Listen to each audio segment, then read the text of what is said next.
बरसात की रात थी। आधी रात का समय था। आसमान पर घने काले बादल छाए हुए थे। मूसलधार बारिश पूरे गांव और उसके बाहर फैले सुनसान रास्तों को भिगो रही थी। कच्ची सड़क पर कीचड़ इतना भर गया था कि बैलगाड़ी के पहिए बार बार धंस रहे थे। इस अंधेरी रात में एक पुरानी बैलगाड़ी पर 3 लोग लौट रहे थे। रामलाल, गाड़ीवान, लगभग 45 साल का, गणेश 30 साल का, थोड़ा मजाकिया, हरीश 22 साल का, डरपोक और घबराने वाला। बैलगाड़ी पर अनाज और कुछ सामान रखे थे।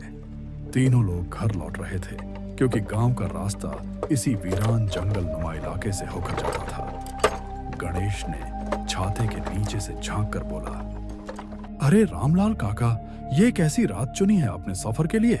लगता है आज तो भूत प्रेत भी भीगते भीगते बाहर निकल पड़ेंगे।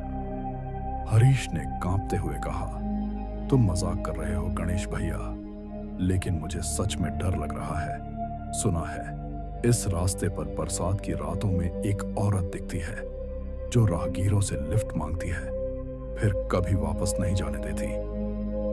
रामलाल ने बैलों को हाँकते हुए झड़का, चुप करो तुम दोनों, ये सब गांव की बूढ़ी औरतों की बनाई कहानियां मुंह है। कभी किसी ने अपनी आंखों से देखा है क्या?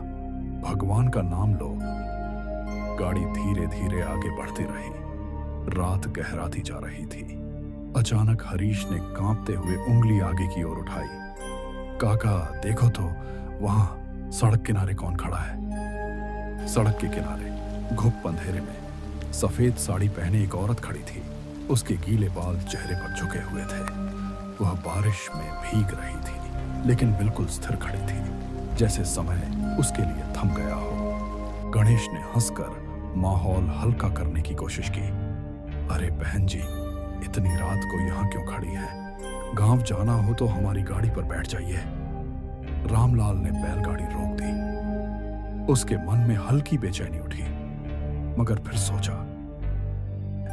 वह औरत धीरे धीरे गाड़ी की ओर बढ़ी, लेकिन एक अजीब बात थी, उसके पैरों पर कीचड़ बिल्कुल नहीं लग रहा था, जैसे वह जमीन को छू ही ना रही हो। हरीश ने डरते हुए कहा, काका, यह औरत कुछ ठीक नहीं लग रही, मत बैठाइए इसे। रामलाल ने उसे डांट दिया, चुप रहो, इंसानियत सबसे बड़ी चीज है। भला बरसात की इस रात में हम किसी को यूं ही कैसे छोड़ दें? औरत बिना कुछ बोले गाड़ी पर चढ़ गई। उसका शरीर इतना ठंडा था कि रामलाल को उसकी सिहरन अपनी पीठ तक महसूस हुई। गाड़ी फिर से चल पड़ी।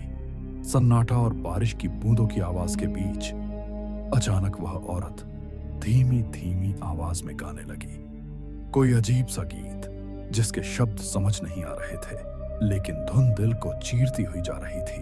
हरीश ने कांपते हुए कहा, ये किस तरह का गाना है? काका, मुझे अच्छा नहीं लग रहा। गणेश ने हिम्मत जुटाकर पूछा, बहन जी, आप कहां से आ रही हैं? औरत ने अचानक सिर उठाया। बिजली चमकी और तीनों ने उसका चेहरा साफ देखा। चेहरा पूरी तरह पीला और मुरझाया हुआ, आंखें गहरी काली खोह जैसी, जिनमें कोई सफेदी नहीं थी, होंठ फटे हुए और उनसे काला पानी टपक रहा था। तीनों के रोंगटे खड़े हो गए। हरीश तो डर के मारे चिल्ला पड़ा। इतने में बैल अचानक बेकाबू होकर दौड़ने लगे। गाड़ी हिलने लगी, बोरों से अनाज नीचे गिरने लगा। वह औरत अब जोर जोर से हंसने लगी। तुमने मुझे रास्ता दिया है, अब मैं तुम्हारा रास्ता रोकूंगी।